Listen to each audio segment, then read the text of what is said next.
আসসালামু আলাইকুম, স্বাগত জানাচ্ছি আরটিভি সকালের সংবাদে। আপনাদের সাথে আছি আমি পারভিন মিতু। প্রধানমন্ত্রী শেখ হাসিনার স্বদেশ প্রত্যাবর্তন দিবস আজ। বঙ্গবন্ধুকে হত্যার পর ১৯৮১ সালের এই দিনে দীর্ঘ প্রবাস জীবনের পর দেশে ফেরেন শেখ হাসিনা। দায়িত্ব নেন পিতার গড়া দল আওয়ামী লীগের। দ্বিধা বিভক্ত আওয়ামী লীগকে এক পতাকা তলে আনেন। তার হাত ধরেই ৫ বারের রাষ্ট্র ক্ষমতায় আওয়ামী লীগ। লক্ষ্য এখন অর্থনৈতিক মুক্তির। মারুফ রেজার রিপোর্ট। ৭৫-এর ১৫ আগস্ট বাবা মা সহ পরিবারের সবাইকে হারিয়ে প্রায় ৬ বছর পরবাসী হয়ে থাকতে হয়েছে প্রধানমন্ত্রী শেখ হাসিনা ও ছোট বোন শেখ রেহানাকে। নানা চড়াই উতরাই আর সামরিক শাসকদের রক্তচক্ষু উপেক্ষা করে ১৯৮১ সালের ১৭ মে দেশে ফেরেন বঙ্গবন্ধু কন্যা। যে স্বপ্ন শেষ হয়েছিল ৭৫-এর ১৫ আগস্ট, ঠিক সেখান থেকেই শুরু করেন শেখ হাসিনা। শক্ত হাতে হাল ধরেন বাবার গড়া সংগঠন আওয়ামী লীগের, নেতৃত্ব দেন স্বৈরাচার পতন আন্দোলনে। মানুষের ভালোবাসার প্রতিদান হিসেবে ১৯৯৬-এ সরকার গঠন করে আওয়ামী লীগ। যারা ভেবেছিল বঙ্গবন্ধুকে হত্যার মধ্য দিয়ে শেষ হয়ে যাবে আওয়ামী লীগ, শেখ হাসিনার নেতৃত্বে সেই আওয়ামী লীগে হয়ে ওঠে দেশে নিপীড়িত বঞ্চিত মানুষের আশা আকাঙ্ক্ষার প্রতীক। এই যে রাষ্ট্রটা বঙ্গবন্ধু নেতৃত্বে তৈরি করলাম, সেটা কিন্তু ১৯৭৫ সালের ১৫ আগস্ট আবার হারিয়ে ফেলি। বাংলাদেশের দিকে নিয়ে আসার যে কাজটা, সেটা আবার শুরু হয় ১৯৮১ সালে ১৭ মে, জাতির জনক বঙ্গবন্ধু কন্যা যখন দেশে ফিরে আসলেন। আমি বলি, এই জাতির পুনর্জন্মের ভিত্তি। শেখ হাসিনা আওয়ামী লীগের হাল না ধরলে বঙ্গবন্ধু কিংবা যুদ্ধাপরাধীদের বিচার সম্ভব হতো না সমৃদ্ধ বাংলাদেশের পথে যাত্রা। নিজস্ব অর্থায়নে পদ্মা ব্রিজ করার মধ্য দিয়ে, আজকে তিনি স্যাটেলাইট উৎক্ষিপ্ত করার মধ্য দিয়ে বাংলাদেশকে ৫২তম দেশে পরিণত করেছেন। আজকে তার যে মেগা পায়রা বন্দর থেকে শুরু করে এবং মাদারবাড়ি প্রকল্প থেকে শুরু করে যে সফলতা, এই সফলতা দিয়ে তিনি আজকে সারা বিশ্বে তাক লাগিয়ে দিয়েছেন।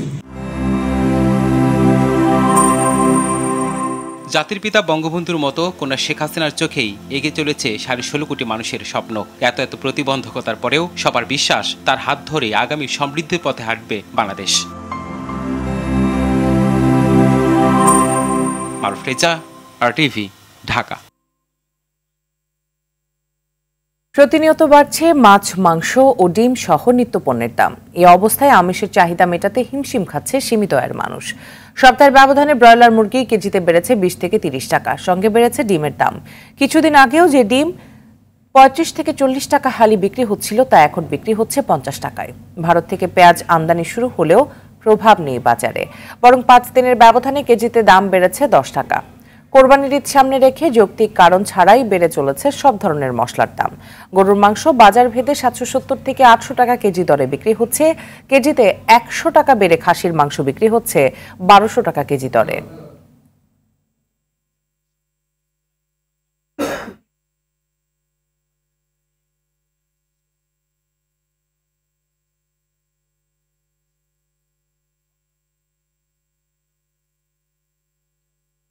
দর্শক, এই মুহূর্তে রাজধানীর হাতিরপুল বাজারে আছেন সহকর্মী রফিকুল ইসলাম, সরাসরি যুক্ত হয়েছেন তিনি।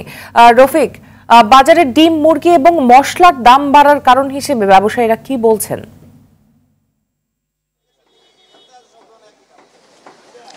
মিতু, আসলে ব্যবসায়ীরা দাম বাড়ার পেছনে সবসময় একটি কারণ তুলে ধরেন, সেটি হচ্ছে আমদানি কম।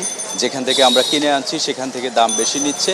এর বেশি আসলে কোনো যৌক্তিক কারণ কিন্তু ব্যবসায়ীরা কখনোই আসলে আমাদেরকে জানাতে পারে না। আমি যদি আপনাকে একটু জানিয়ে রাখি, শুধুমাত্র কিন্তু মাছ, মাংস এবং ডিমের দাম না, পাশাপাশি সবজি সহ অন্যান্য সব ধরনের নিত্যপণ্যের দামই কিন্তু প্রতিনিয়ত হু হু করে বাড়ছে। যার ফলে যারা নিম্ন আয়ের মানুষ রয়েছেন তারা কিন্তু একেবারে বিপাকে পড়েছেন বলা যায়। বিশেষ করে আমিষের যে চাহিদা তারা মিটিয়ে থাকেন, ব্রয়লার মুরগি বা সাধারণত পাঙ্গাস মাছ, তেলাপিয়া মাছ, এইসব তারা আসলে কিনে খেতে পারছেন না বলে আমাদেরকে জানিয়েছেন। আপনাকে একটু জানিয়ে রাখি, আজকে হাতিরপুল বাজারে ব্রয়লার মুরগি বিক্রি হচ্ছে ২৪০ টাকা কেজি, লেয়ার মুরগি বিক্রি হচ্ছে ৩৮০ টাকা কেজি। পাকিস্তানি মুরগি, যেটিকে অনেক সময় তারা দেশি মুরগি বলে বিক্রি করে থাকে, সেই মুরগি বিক্রি হচ্ছে ৪০০ টাকা কেজি, এবং যেটি আসলে অরিজিনাল দেশি মুরগি, সেই মুরগিটা বিক্রি হচ্ছে ৭৫০ টাকা কেজি। এই যে প্রতিনিয়ত আজকে যে ২৪০ টাকা বিক্রি হচ্ছে, আমরা এই দামটা কিন্তু দেখেছিলাম গত ঈদের সময় ২৪০ থেকে ২৫০ টাকায় ব্রয়লার মুরগি বিক্রি হয়েছিল। তার কিছুদিন পরে একটু সহনীয় হয়েছিল ২১০ টাকা বা ২১৫ টাকা, এখন আবার বাড়তির দিকে ব্রয়লার মুরগির দাম। মুরগি ব্যবসায়ীরা যেটি বলছেন যে ফিডের দাম বেশি, বাচ্চার দাম বেশি, যার পরিবহন খরচ বেশি, অন্যান্য জিনিসের দাম বেড়েছে, যার কারণে আসলে তাদের যুক্তি দাম বাড়ছে। এছাড়া ডিমের দাম গেল এক সপ্তাহ দেড় সপ্তাহের ব্যবধানে কিন্তু ডজন প্রতি 20 থেকে 30 টাকা বেড়েছে। গত এক সপ্তাহ আগে যে ডিম বিক্রি হয়েছিল 30 থেকে 40 টাকা হালি, আজকে সেই ডিম হালি বিক্রি হচ্ছে 50 টাকা, অর্থাৎ এক সপ্তাহের ব্যবধানে ডজনে 20 টাকা বেড়ে গিয়েছে। এবং গরুর মাংস বাজার ভেদে কিন্তু 770 থেকে 800 টাকা কেজি দরে বিক্রি হচ্ছে। আপনাকে একটু জানিয়ে রাখি, সামনেই কোরবানির ঈদ, এই কোরবানির ঈদকে সামনে রেখে কিন্তু প্রতি বছর মশলার দাম বেড়ে যায়, এবারও তার আসলে ব্যতিক্রম নেই, মশলার দাম বেড়েছে। বিশেষ করে জিরা এক সপ্তাহ 15 দিন আগেও 650-700 টাকা কেজি বিক্রি হয়েছিল, আজকে 850 থেকে 900 টাকা কেজিদের বিক্রি হচ্ছে। এছাড়া সবজির দাম কিন্তু সবকিছু চড়ামূল্য বিক্রি হচ্ছে, পাশাপাশি পেঁয়াজের দাম কিন্তু আবার বাড়ছে।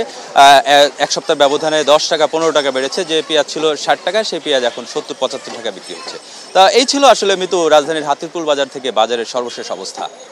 রফিক, ধন্যবাদ আপনাকে আমাদের সাথে যুক্ত হওয়ার জন্য। দর্শক, এই মুহূর্তে বাজার পরিস্থিতি জানাতে বরিশাল থেকে সরাসরি যোগ দিচ্ছেন সহকর্মী আরিফুল ইসলাম। সরাসরি চলে যাচ্ছি আরিফের কাছে। আরিফ, বাজারে বিভিন্ন পণ্যের দামের বিষয়ে কি তথ্য আছে আপনার কাছে?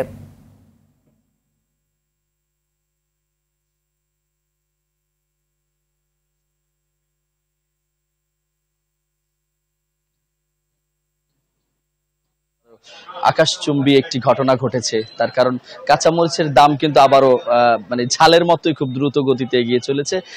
সেটি কিন্তু আজকে কেজি প্রতি 200 টাকায় বিক্রি হচ্ছে। আর যে ডিমের যে বিষয়টি, সেই ডিম আসলে মানে এইভাবে যদি বাড়তে থাকে তাহলে গরিব আর ডিম চোখে দেখবে না, ধনীদের চোখেই হয়তো বা ডিম চোখে দেখা লাগবে। তার কারণ হচ্ছে ডিম আজকেও কিন্তু আরো হালি প্রতি 10 টাকা বৃদ্ধি পেয়েছে সপ্তাহের ব্যবধানে। সুতরাং ডিম, কাঁচামরিচ এবং শশায় কিন্তু 10 টাকা বৃদ্ধি পেয়ে 40 টাকা কেজি বিক্রি হচ্ছে। সবচেয়ে আলোচিত যে বিষয়টি সেটি হচ্ছে, আপনি জানবেন যে এর আগেও বলেছিলাম যে বরিশালের এই জেলাতে কিন্তু এই কাঁচা শাকসবজির কিন্তু অনেকটাই এখান থেকে উৎপাদন হয়, কিন্তু সেখানে পেঁপে কিন্তু আজকে বরিশালে 70 টাকা কেজিতে বিক্রি হচ্ছে, যেটি কিন্তু খুবই একটি মানে অবাক করার বিষয় যে এই যাবৎকালে এখন পর্যন্ত 70 টাকা কেজিতে আসলে পেঁপে কখনো বিক্রি হয়নি।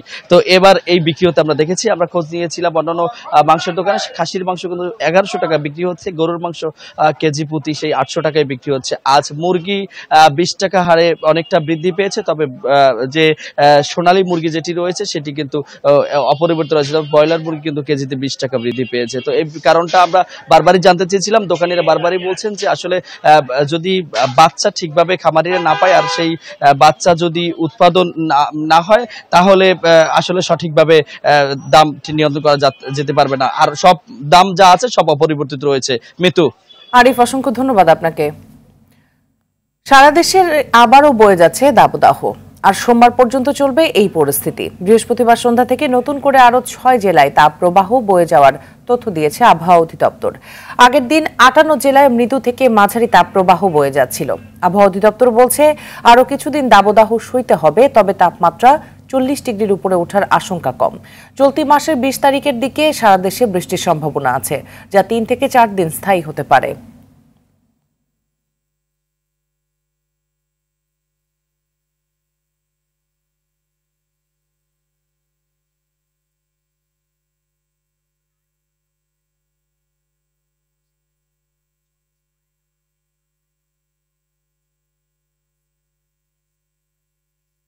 দর্শক, এই মুহূর্তে আবহাওয়া অধিদপ্তরে রয়েছেন সহকর্মী শরীয়ত খান, সরাসরি যুক্ত হচ্ছি তার সাথে।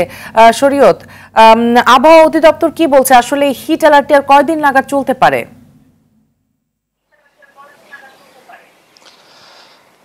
মিতু, আপনি জানেন যে গত কয়েকদিন যাবৎ বৃষ্টির পর গত কয়েকদিন যাবৎ দাবদাহ শুরু হয়েছে।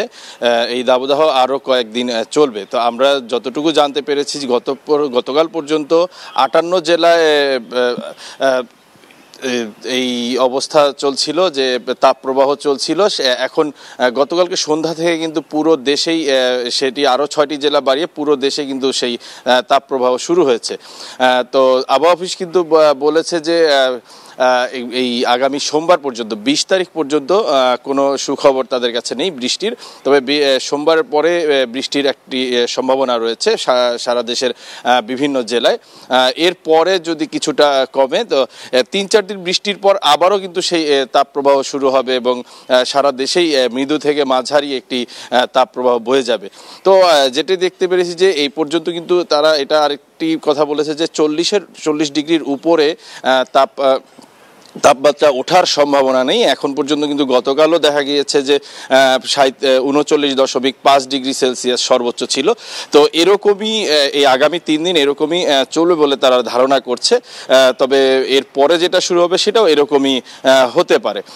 তবে ঢাকা শহরে রাজধানীতে যেটা দেখা গিয়েছে যে আর্দ্রতা বেশি হওয়ায় যে আসলে জলীয় বাষ্পের পরিমাণ বেশি হওয়ায় এখানে গরম অনেকটা বেশি পাওয়া যায়, যতটা তাপমাত্রা তার থেকে বেশি। তো এই পরিস্থিতি আগামী 3 দিন চলবে এবং 3 দিন পরে যদি বৃষ্টি হয় তাহলে তাপমাত্রা কিছুটা সহনীয় পর্যায়ে আসবে। মিতু, ধন্যবাদ আপনাকে। চুয়াডাঙ্গায় আবারও বাড়তে শুরু করেছে তাপমাত্রা, দুর্বিষহ হয়ে পড়েছে জনজীবন। সবচেয়ে বেশি দুর্ভোগে পড়েছে শ্রমজীবীরা। মেহেরপুরে তাপমাত্রা বেড়ে যাওয়ায় জনজীবন অস্বস্তি নেমে এসেছে। গতকাল সন্ধ্যায় ঝড় বৃষ্টি হয়েছে, এতে গরম কিছুটা কমলেও সকাল থেকে আবারও গরম শুরু হয়েছে। এদিকে চাঁপাইনবাবগঞ্জে বৃহস্পতিবার সন্ধ্যায় ঝড় বৃষ্টিতে আম কুড়ানোর সময় বজ্রপাতে রিসাত আলী নামে এক কিশোরের মৃত্যু হয়েছে।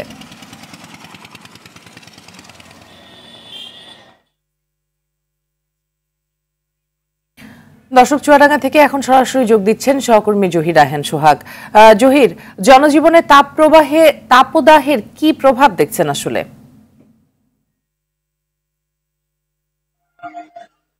মিতু, আসলে গতকাল আমরা দেখেছি যে সন্ধ্যার পর একটু ঝড়ো বাতাস ছিল চুয়াডাঙ্গা, কিছুক্ষণের জন্য ঝড়ো বাতাস ছিল, কিন্তু বৃষ্টির কিন্তু কাঙ্ক্ষিত যে স্বস্তির বৃষ্টির সেটা কিন্তু দেখা মেলেনি। এর কারণে কিন্তু যে ভাবসা গরম সেটা কিন্তু অনুভূত হচ্ছেই।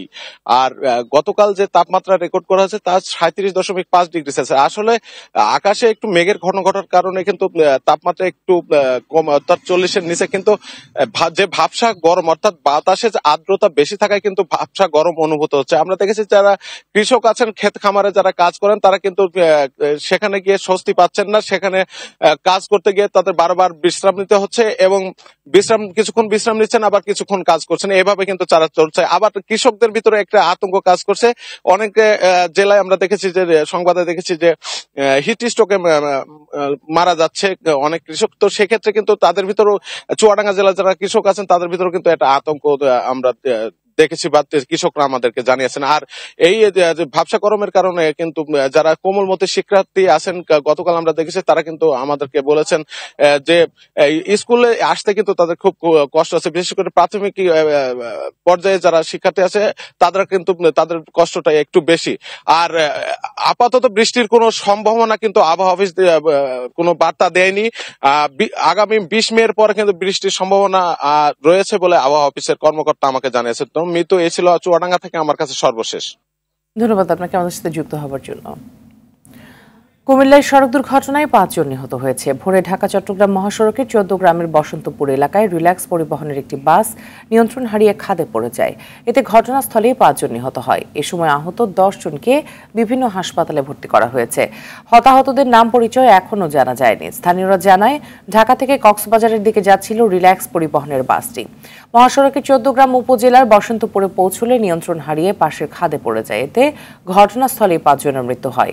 আহত হন প্রায় 10 জন। ঘটনাস্থলে ফায়ার সার্ভিস ও পুলিশ উদ্ধার কাজ চালাচ্ছে।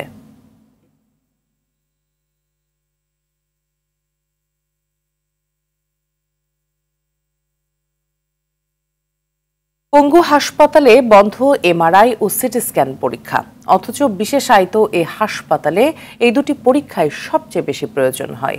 1 বছর ধরে অকেজো এমআরআই মেশিনটি মেরামতযোগ্য নয়, আর 4 মাস ধরে নষ্ট হয়ে আছে সিটি স্ক্যান মেশিনটিও।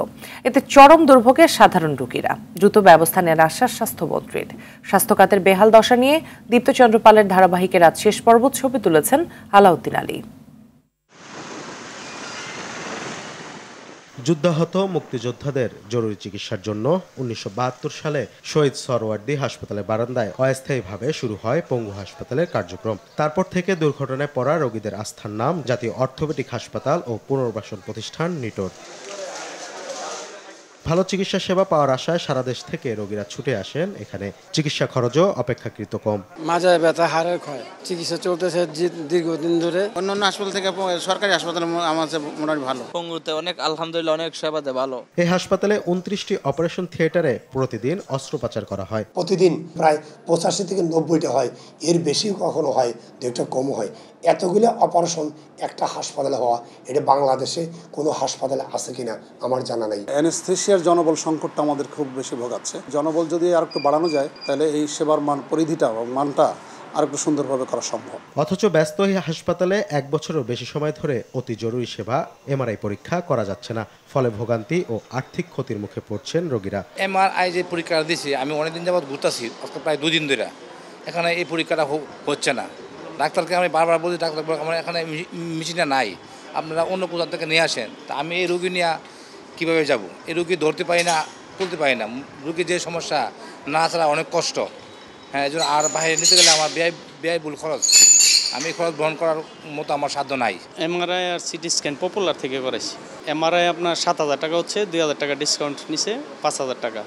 সিটি স্ক্যানও 6,000 কত টাকা হচ্ছে, 5,000 টাকা নিছে আর কি। এটা কয়েক মাস হলো এটা ঠিক করার জন্য প্রসেসিংয়ে আছেন। আর এমআরআই মেশিনটা একবার ডেড হয়ে গেছে, ওটা ঠিক করার কোনো বিকল্প নেই।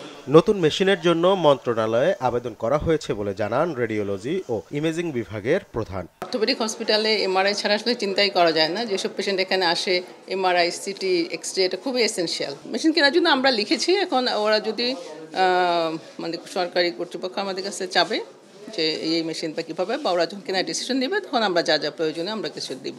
বিষয়টি স্বাস্থ্যমন্ত্রীর নজরে আনা হলে তিনি জানান হাসপাতাল কর্তৃপক্ষের সঙ্গে কথা বলে ব্যবস্থা নেওয়া হবে। আমি তো জানি না, আমি তো হলাম মাত্র বয়স আমার 3.5 মাস 4 মাস। সুতরাং আপনি যেটা বললেন সেটা আমি পঙ্গু হাসপাতালের পরিচালককে জিজ্ঞেস করব, তদন্ত করে দেখব কেন এটা বন্ধ, আমি তার বিরুদ্ধে ব্যবস্থা নিব। জরুরি রোগীদের চিকিৎসায় দ্রুত আমলাতান্ত্রিক জটিলতা দূর করে পঙ্গু হাসপাতালে এমআরআই ও সিটি স্ক্যান পরীক্ষা চালুর দাবি রোগী ও চিকিৎসকদের।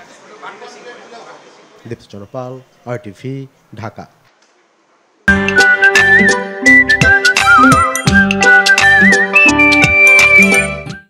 সিঙ্গার বাংলাদেশের ট্রান্সফরমেশনের বার্তা নিয়ে টার্কির সুপারস্টার বুরাক ওজচিভিত আসছে বাংলাদেশে। সিঙ্গার উড়াধুরা ফ্রাইডেতে 17 ও 18 মে singarbeedi.com থেকে পণ্য কিনে ভাগ্যবান ক্রেতা দেখা করতে পারবেন তাদের প্রিয় অভিনেতা বুরাক ওজচিভিতের সাথে। বুরাক ওজচিভিত আসছে বাংলাদেশে। বুরাক বাংলাদেশে কখন, কোথায়, কবে জানতে singarbeedi.com থেকে 17 ও 18 মে বুরাক স্পেশাল উড়াধুরা ফ্রাইডেতে পণ্য কিনুন আর পার্সোনালি মিট করুন আপনার ফেভারিট বুরাক ওজচিভিতের সাথে বাংলাদেশে। নাইজেরিয়া মসজিদে আগুনে পুড়ে 11 মুসল্লি নিহত হয়েছে, আহত হয়েছেন আরো বহু মানুষ। সংবাদ মাধ্যম বিবিসি এ তথ্য জানিয়েছে। বুধবার দেশটির কানো প্রদেশের একটি মসজিদে মুসল্লিরা ফজরের নামাজ আদায়ের জন্য জড়ো হন। এ সময় বাইরে থেকে তালা আটকে মসজিদে পেট্রোল ছিটিয়ে আগুন ধরিয়ে দেয় এক ব্যক্তি। ঘটনার সময় মসজিদের ভিতরে প্রায় 40 জন মুসল্লি আটকা পড়েছিল। আহত ব্যক্তিরা চিকিৎসাধীন রয়েছেন। বিবিসি জানিয়েছে উত্তরাধিকার সম্পত্তি ভাগাভাগি নিয়ে পারিবারিক বিরোধের জেরে এ হামলার সূত্রপাত হয়।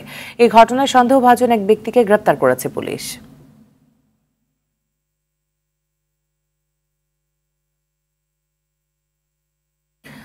নিকারাগুয়ার 2.5 শতাধিক সরকারি কর্মকর্তার উপর ভিসা নিষেধাজ্ঞা ও অন্যান্য বিধিনিষেধ আরোপ করেছে যুক্তরাষ্ট্র। মানব পাচার, মানবাধিকার লঙ্ঘন এবং রাশিয়ার সঙ্গে ঘনিষ্ঠ সম্পর্কের জেরে তাদের বিরুদ্ধে এসব ব্যবস্থা নেওয়া হয়েছে।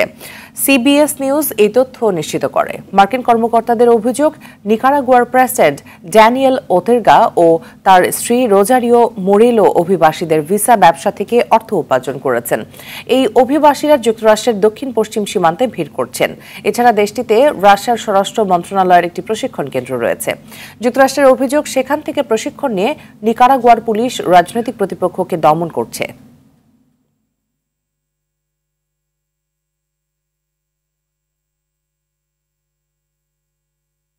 ইউক্রেনের খার্কিভ শহরে রাশিয়ার সাথে কঠিন লড়াই চলছে বলে জানিয়েছেন দেশটির প্রেসিডেন্ট ভলোদিমির জেলেনস্কি।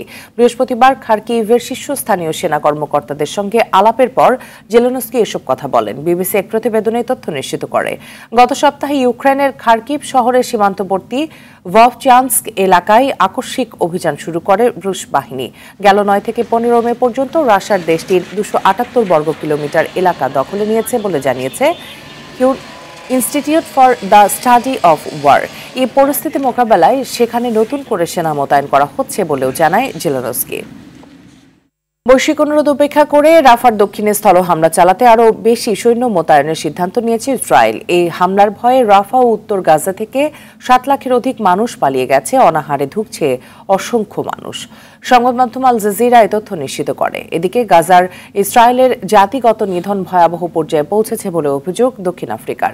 বৃহস্পতিবার আন্তর্জাতিক বিচার আদালতে গাজার রাফা এলাকায় সামরিক অভিযান বন্ধে ইসরায়েলকে চাপ দিতে দেশটির করা আবেদনের শুনানিতে এই কথা বলে দক্ষিণ আফ্রিকা। এই অভিযোগকে হামাসের অনির্ভরযোগ্য সূত্র বলে পাওয়া মিথ্যা ও পক্ষপাতদুষ্ট বলে মন্তব্য ইসরায়েলের। শুনানির শেষ দিনে আজ যুক্তিতর্ক উপস্থাপন করবে ইসরায়েল। টি-20 বিশ্বকাপ ও দ্বিপাক্ষিক সিরিজে অংশ নিতে যুক্তরাষ্ট্রে পৌঁছেছে বাংলাদেশ জাতীয় ক্রিকেট দল। শুক্রবার বাংলাদেশ সময় ভোর 4:20 টেক্সাসের হিউস্টনের জর্জ বুশ ইন্টারন্যাশনাল এয়ারপোর্টে অবতরণ করে টাইগারদের বহনকারী বিমানটি। এর আগে বুধবার মধ্যরাতে যুক্তরাষ্ট্রের উদ্দেশ্যে ঢাকা ছাড়ে বাংলাদেশ ক্রিকেট দল। টি-20 মহা আসর শুরুর আগে যুক্তরাষ্ট্রের কন্ডিশনের সাথে মানিয়ে নিতে স্বাগতিকের সঙ্গে 3 ম্যাচের টি-20 সিরিজ খেলবে বাংলাদেশ। এরপর 8 জুন শ্রীলঙ্কার বিপক্ষে ম্যাচ দিয়ে বিশ্বকাপ মিশন শুরু করবে শান্ত রিয়াদরা।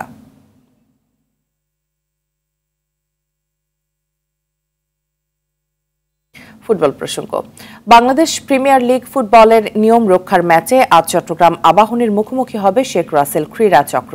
বসুন্ধরা কিংস অ্যারেনায় ম্যাচটি শুরু হবে বিকেল 4টায়। এবারের প্রিমিয়ার লিগে তালিকায় নিচের সারিতে অবস্থান করছে শেখ রাসেল। 15 ম্যাচে মাত্র 3 জয় ও 6 ড্রয়ে 15 পয়েন্ট নিয়ে তালিকায় 8-এ টেঞ্চ ভস্কির শিষ্যরা। জয় নিয়ে পয়েন্ট টেবিলে এক ধাপে এগিয়ে যেতে চায় শেখ রাসেল ক্রীড়া চক্র। আর 5-এ থাকা চট্টগ্রামের দলটিও এই ম্যাচটা নিজেদের করে পয়েন্ট তালিকায় অবস্থান পরিবর্তন করতে মরিয়া।